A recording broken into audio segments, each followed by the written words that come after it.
In this place again to stand here, to all of these preachers who aligned the platform with us this morning. God bless each and every one of you. Amen. Pastor Cannon, hearing so many good things about you. So I'm glad that you're here. Amen. Amen. And to my cousin, Reverend Booker Simmons, he wanted to make this journey with me. He'll be preaching for us next week in our end of the year celebration. And to all of our members that decided to get up this morning and to travel with us, God bless you. Just wave your hand wherever you are. Stand, if you will. Everyone who made this journey with us, amen. So very grateful. Amen. So very grateful for you. And it's just good to be here. David said it best this way. He said, I was glad when they said unto me, let us go into the house of the Lord. And when I came through the door at Mother Washington, I didn't get past any sour lemons, so there's no reason why my face ought to be frowned, because I understand how good he's been.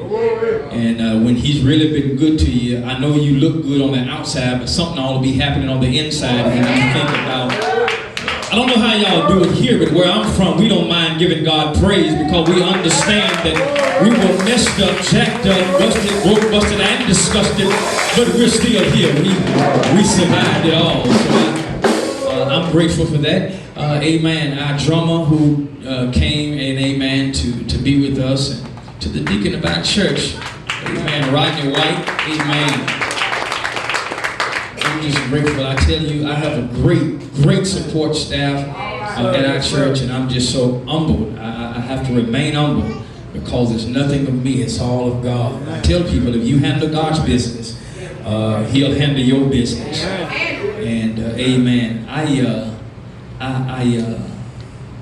love coffee. I love coffee. And every morning I get up at 5 o'clock, Bishop, and I'd get me a cup of coffee. And the first cup of coffee, when I get it in the morning, it has cream in it, to make it a little bit better. And I didn't used to like coffee, but now that it's starting to get cream in it, I'm starting to like it a little more better. I'm starting to get used to it. And I said that because life is good. Life is good to live, but it's a little bit better when you got a little bit of creamer in it. Y'all will catch it next week, on your way home. But I want to recognize my wife, amen, who's the cream in my coffee. Amen. Amen. And so, amen. The best part of waking up ain't Folgers. Amen. It's Amanda Crowder Jones. That's the best part of waking up. Amen. Campbell's soup is all right, but can't do me like my wife. Amen. Come on, say it. Grateful to her. Amen. She works so hard to make sure that the preacher's taken care of. Amen. She cooked a extraordinary meal last night. And I gotta tell you, if you didn't get a chance to taste it, if you saw the pictures, you can taste the air. Taste through the pictures, So I'm grateful to her for that. We have to leave this evening and drive to Wisconsin to bury her aunt on Thursday and tomorrow night. So we have to be there for tomorrow night as well. So we'll leave here, go home and fellowship with family, and then hit the road and go to Ladysmith, Wisconsin. So keep us in your prayers, and then we have to come back Saturday morning after be at another funeral in Texas. So we just came from a funeral Saturday in El Dorado. So it is. There's people dying now who ain't never died before. So you got to make sure that you got your business fixed. You got to make sure you got your business fixed. I don't care how healthy you are, how old or how young you are. When it's your time to go, you got to go, man. Amen. So just keep us in your prayers. Amen. I tell you, I'm so happy to see Deacon Allison. That's right. Amen. Amen.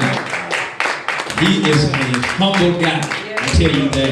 It doesn't get any better than that. You have so many people, because of who they are and because of where they are, they have their nose so stuck up in the air that if it rains, y'all know the saying, they'll drown. But I'm so grateful. Be seated. I'm so grateful. I'm going to talk more than I'm going to preach, so amen. So I'm grateful to see him. And then a little lady that walks beside him, amen. Glad to see you always. Amen. His wife. Amen. Y'all ain't got to clap because it ain't your wife, but if it was yours. Amen. And I tell you, I wish, man, we had a pool of water right now, man. We wish we had a pool of water. I want to just dump Murphy in a pool of water. I know she's saved, but we trying to get her delivered. So very grateful to see her as well for being here and waking up this morning. Hold it down until she get a breakthrough. Man, it's coming. It's coming. I don't want to hold you long, but amen. So very grateful to all the friends who have joined us today. Matthew chapter 14. Matthew chapter 14. And I want to teach this text. I never want us to mistake this day as a day just to talk about the birth of Christ. Come on now. The truth of the matter is we know he was born. Right. All of us are well enough age. We know where he was born, when he was born, how he was born. So I believe to tailor a message on the date wouldn't do it justice to what God would have us to know today. Matthew chapter 14. I want to start reading at verse 22, and I want to read down to verse 32. Elongated text, but there's so much truth tucked beneath the surface of the text. When you found it, say amen. Amen. Our phones are good. Verse 22 says, and straightway Jesus constrained or instructed his disciples to get into a ship and to go before him unto the other side while he sent the multitude away. And when he had sent the multitudes away, he went up into a mountain apart to pray. And when the evening was come, he was there alone. Amen. But the ship was now in the midst of the sea, tossed with waves, for the wind was contrary. Come on now. And in the fourth watch of the night, Jesus went unto them, walking on the sea. When the disciples saw him walking on the sea, they were troubled, saying, it is a spirit. And they cried out for fear. But straightway Jesus spoke unto them, and he said, be of good cheer, it's me, be not afraid. And Peter, watch that, and Peter answered him and said, Lord, if it be you, bid me to come to thee on the water. And he said, come on. And when Peter was come down out of the ship, he walked on the water to go to Jesus. But when he saw the wind boisterous, and he was afraid, and beginning to sink, he cried, saying, Lord, save me. Come on. And immediately, didn't say nothing about a week, didn't say nothing about a month, but immediately Jesus stretched forth his hand and caught him and said unto him, O you of little faith, wherefore did you doubt? And when they were come unto the ship, the wind ceased. I'll use again for emphasis verse 24. But the ship was now in the midst of the sea, tossed with waves. Amen. For a brief while, I simply want to talk from the subject, how to handle a storm. Amen. How to handle a storm. At any day, all of us can get a gift. We know how to open a gift. That's not something you have to teach anybody. That's not something you have to instruct anybody to do. You don't have to teach anybody to do that. But it's important that as sure as we're living, we ought to be able to give people hope on how to handle storms. Don't care how long you've been in church. Don't care how loud you pray. Everybody, every now and then, has got to deal with the storm. And the truth about it is, if you don't learn how to handle handle the storm, Murphy, the storm will end up handling you.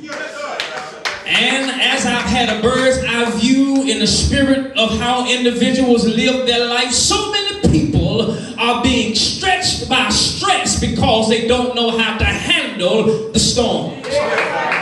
Here it is on Sunday mornings. We come, we get our praise on, we cry, let our mascara run down our face, we wrinkle up our suits, mess up our hair, scuff up our shoes, and when a storm comes, we don't know how to handle it. Many of us, instead of us getting on our knees, sending God an email, we get on the telephone and we want to try to get opinions and advice from our friends. But have you understood that God has a record of handling storms? If you look in the Bible from Genesis to Revelation, there is no fault in him. There is no failure in him. He has a good credit report of sheltering you, shielding you, and shepherding you through the storm.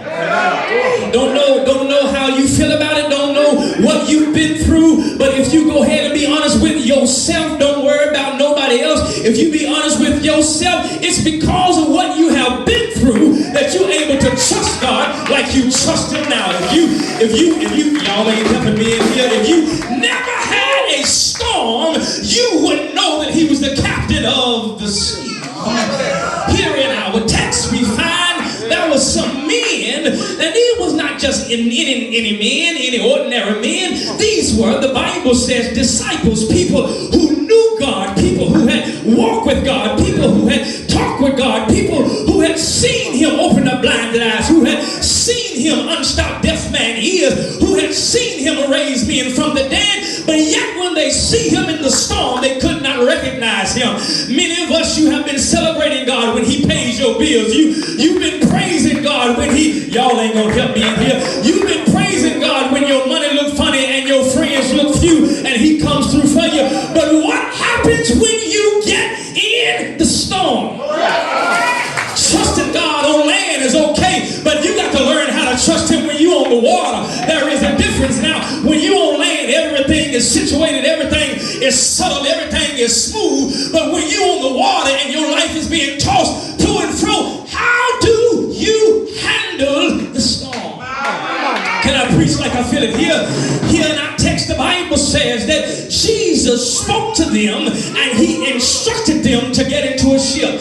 Y'all ain't caught it yet. I wondered, I began to ponder, been preaching 26 years, preached this message a million times, and I began to wonder, God, why would you put me in something that you knew was going to end up in a storm? Y'all ain't caught it yet. Sometimes God has to break you in order to make you what he wants you to be. You don't understand why you had to go through what you went through, but while you were trying to figure it out, God had already worked it out. I believe that if you want the promise of God, you got to be willing to accept the process that it takes to get there. All of y'all want thorns, but nobody want to deal with the roses. But can I go ahead and tell you that there is no strength without no struggle. There is no gain without pain. You have got to learn how to deal with the storm.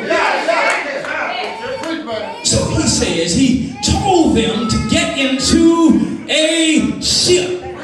Watch this. Sometimes God is telling you to get into something, and then you make your mind up and to get into something else, and you find yourself in a worse off situation, all because you disobeyed God. But I like the fact that these men, I like the fact that they got in the ship, yes, sir, and obeyed God. Watch this. The text is stated to teach us that obedience will give you the lesson in which God was designed to teach you. I believe that the reason that many of us are going through the repetitive storms is because we didn't get what it was designed to teach us in the first place. And so I begin to tell people, and I ask people all the time, don't you know that I know you having a hard night life? Murphy, I know you dealing with ups and downs over here. I know you have to deal with mountains. I know you have to deal with the storm and rain. You have to deal with the floods. And so I begin to question God. Lord, I praise you, Lord. I sing for you, Lord. I preach for you. So why is it that every time I turn around, I've got to deal with the storm? And he knocked on my heart, told me the reason that you can deal with a storm is because I trust you with it. Everybody can't be trusted with a storm. Everybody cannot be trusted with trouble. So when your storm comes to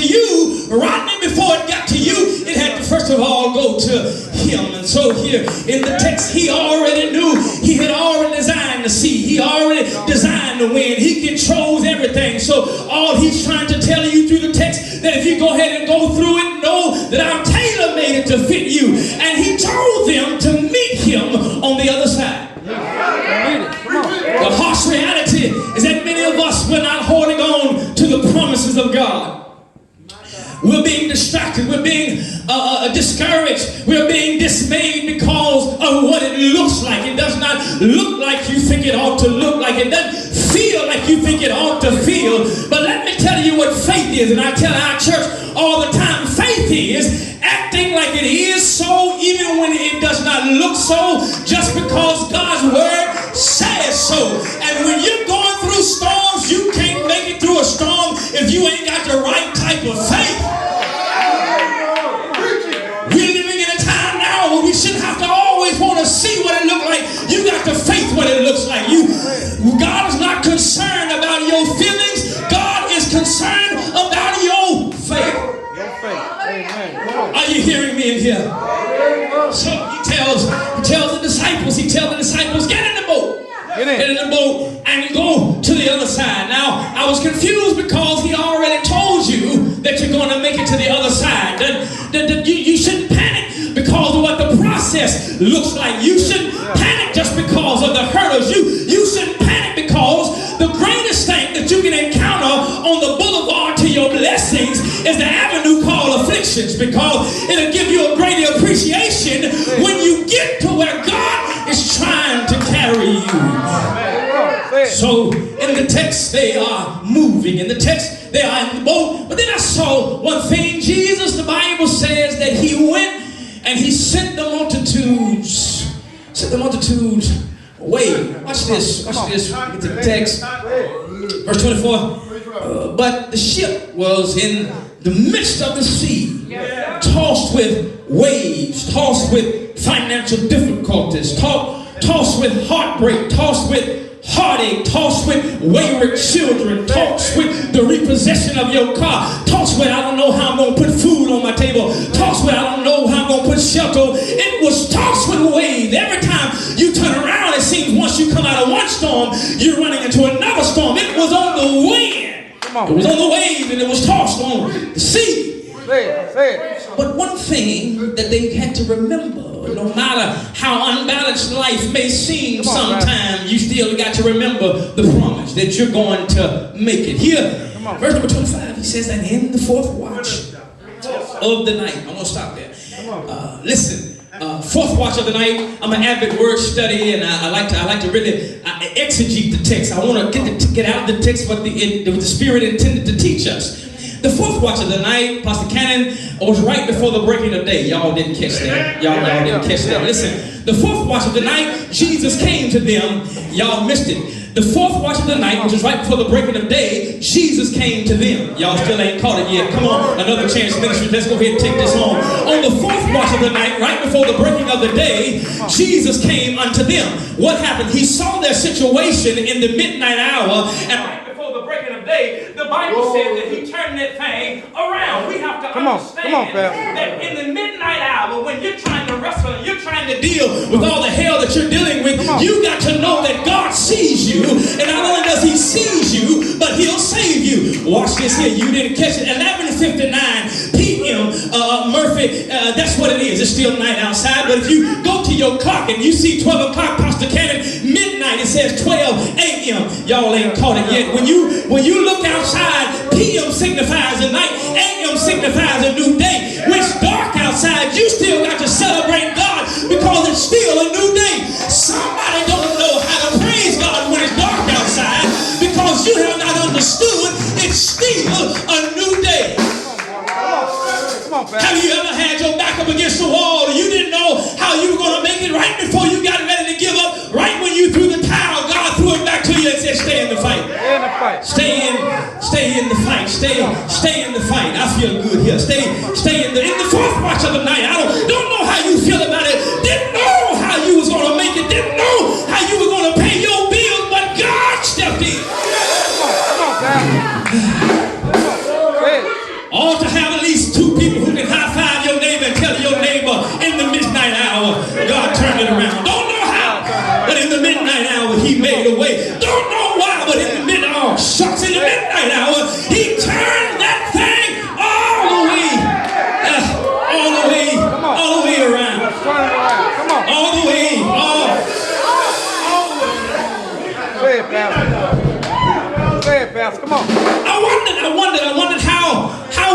that when he came to them, when he came to them on the fourth watch of the night, I wondered, God, how is it that it happened so instantaneously? I was getting to study.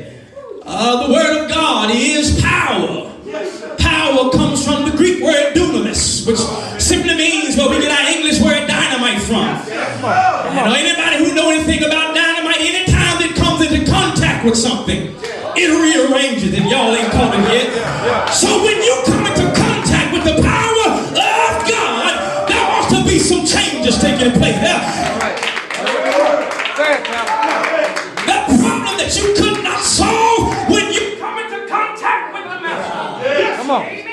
Come on, Pastor. When you come in contact with the Master. When you come in contact with the Savior, He'll turn that thing around.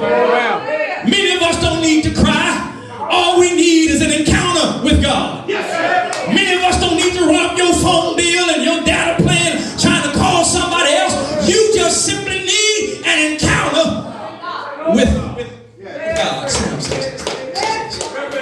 So he says that the fourth watch of the night, Jesus went unto them, walking on the sea. And when the disciples saw him walking on the sea, they were troubled, saying it's a spirit, and they cried out for fear. Watch this, I'm going somewhere.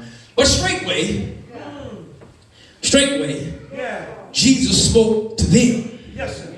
Be of good cheer. It is I. Be not afraid. I believe that the great problem that many of us have in our storms is that we're doing all the talking. We're not listening to what God is telling us. And so the reason that you are panicking is because your posture is not at the right level. In other words, when your storm comes, your posture ought not to be crying. Your posture ought to be praying. One thing that I discovered when I read about David in the Bible, David, before he prayed to God, he praised God. And I just believe that if you praise God right, He'll bless you right. And the problem that with our praise is that many of us have misappropriated the value of who we're praying to. Let me go ahead and give it to you plain. The word misappropriation comes from the word appropriate. In other words, or misassessment comes from the word assess. In other words, it is to affix a value to something. And I believe the reason that we're not praising God the way we ought to be praising God because we are not appreciating His value. Don't you understand that He's better than just paying your bills? Don't you know He's bigger than just changing your life around? Don't you know that He gave you eternal life and He saved you when you could not save your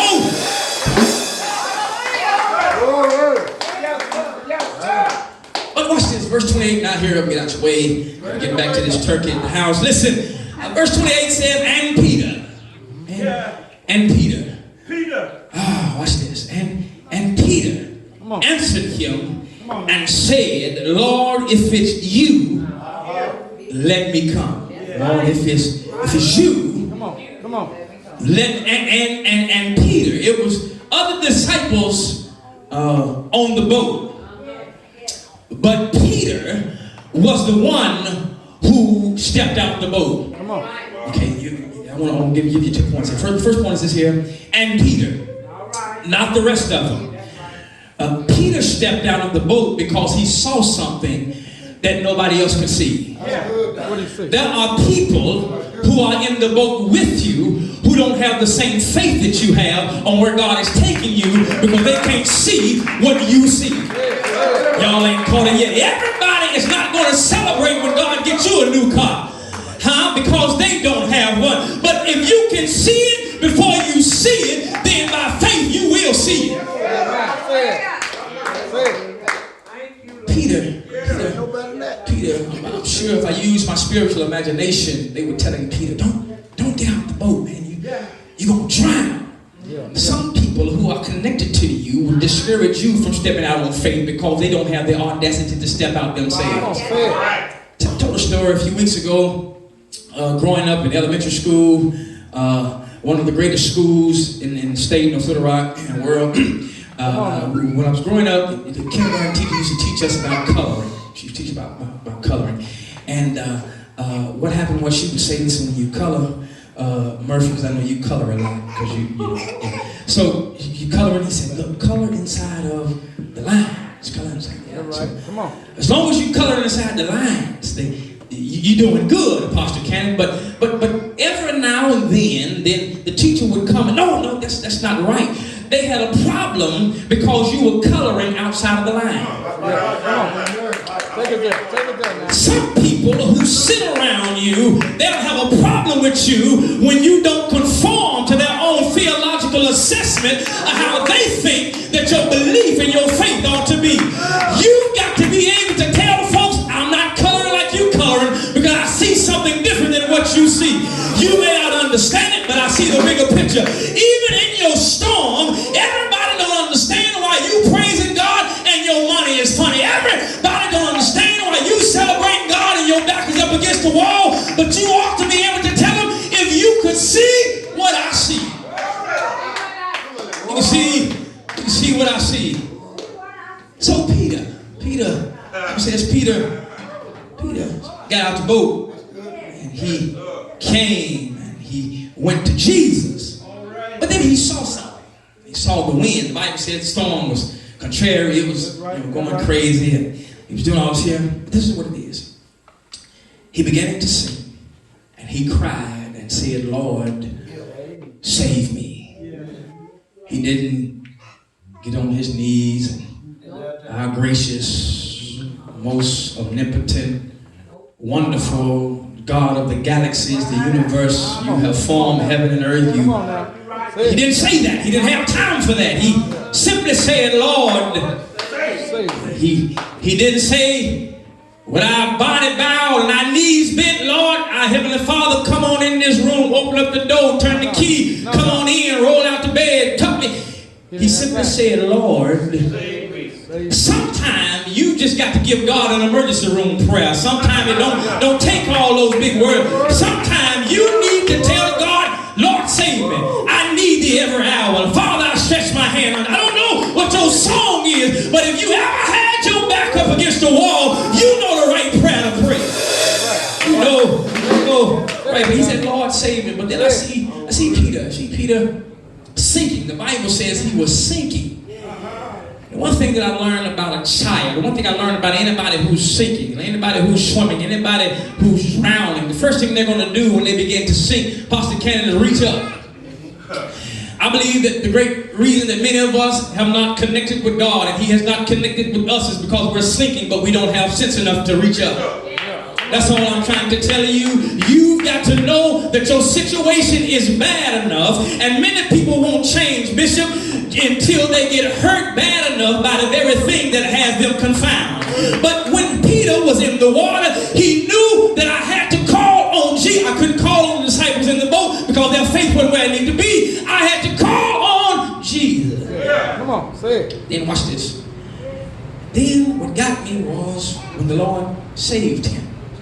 This is what he said. And I'm through. He said this. He said, verse 32, and when they were coming to the ship, the wind ceased. When they were coming to the ship, y'all ain't caught it yet. Do y'all read y'all Bible? Listen. One person got out of the boat, but they came in. Y'all didn't catch it. Wait till 2019, you'll catch it.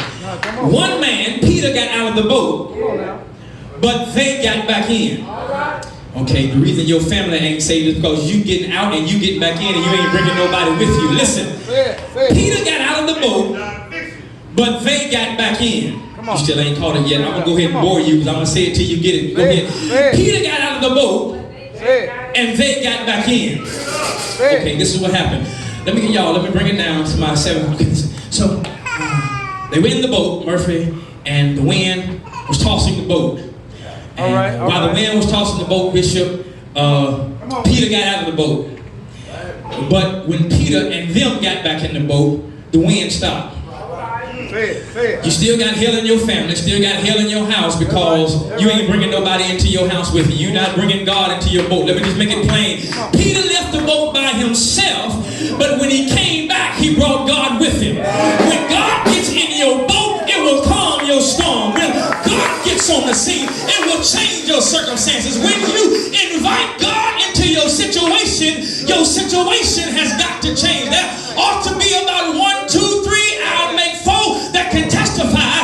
When he got in my situation, it made the difference in my life. Didn't know how I was going to make it, but when I brought him in, he made the difference. Last thing I'll say before I take my seat and I'm done, Bishop. Listen, was this here preacher went over to his brother's house, and he got to his brother's house, and his brother said, look here, he said, look into the fish tank. And he said, man, I love exotic fish. And there was an eel in there.